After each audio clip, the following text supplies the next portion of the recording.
I'm going down I-5 south. Like 250,000 other drivers on any given day. And I was about in the SeaTac area. Evan Dyer traveled Interstate 5 in King County in late December.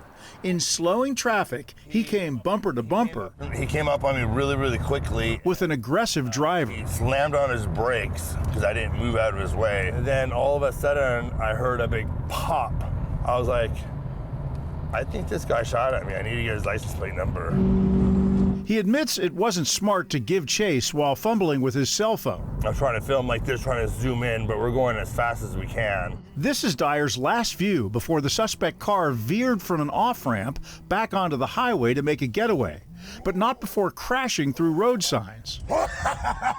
He wasn't laughing a bit later when he saw this in his car's rear panel. I came out around the car and I saw the punctured hole right there, and I was like, oh crap. The bullet's here. He might have been trying to shoot you. 100% he was. 100%.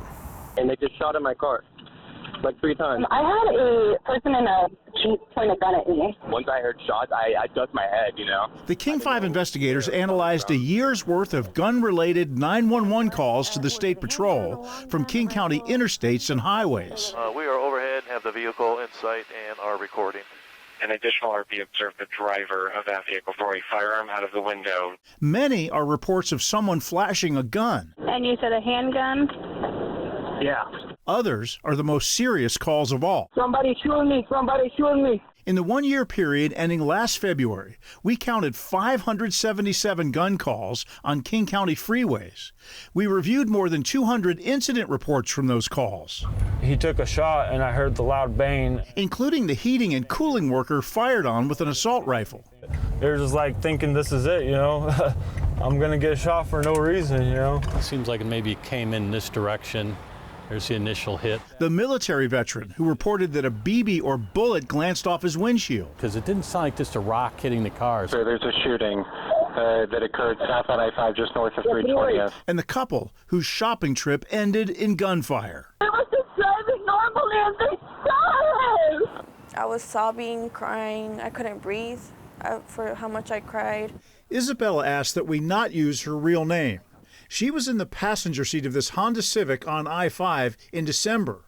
A bullet, fired by another driver, shattered the window and hit her boyfriend in the neck. And then I saw my boyfriend over. He was kind of saying bye to me because he didn't know he was going to make it.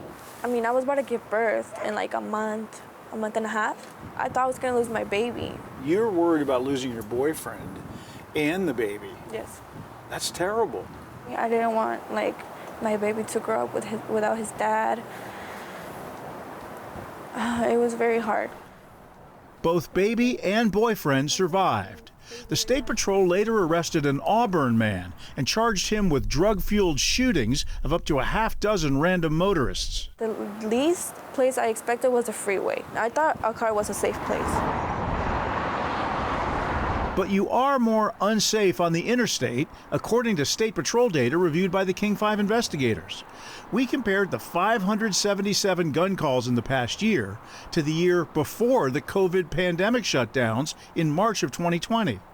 Since then, there's been a 70% increase in gun-related calls on King County freeways. What is going on out there since COVID? There is no traffic. You get used to that. And once traffic starts coming back, your commute time rises and rises. Could that potentially be why there's more aggravation? So there may be more people getting cut off, more people being bumper to bumper, more frustration. It could be part of it. Here's what you should know when you're behind the wheel, and this is important.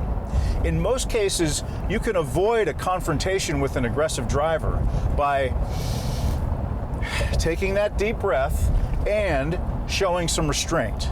Don't engage with them, don't brake check them. If you can get out of their way.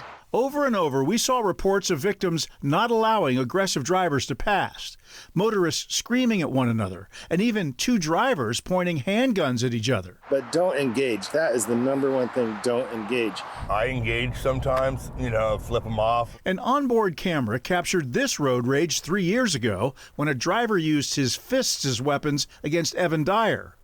But after facing a gun on Interstate 5, it makes me think when I drive down the road, I don't engage in people anymore. Dyer's had enough of being a road warrior. sit back and just let people do what they want to do.